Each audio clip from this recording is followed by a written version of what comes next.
приїхав Марко, та й полі орати, його жонка, та й Катерина з хлопцями гуляти.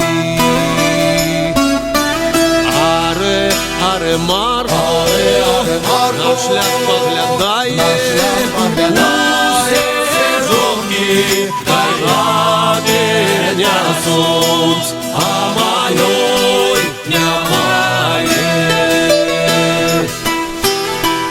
Випрагає Марко своє сиві мови і пускає, дай на долину, хазяїна хвилину. Пасітеся, воли, не бойтеся вовка, а я пойду, дойду до доньку повалить головка.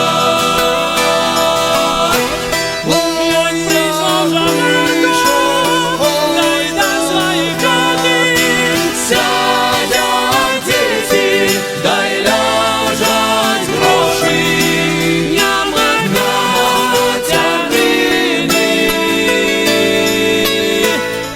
Як стукнув Жан-Марко об стол кулаками,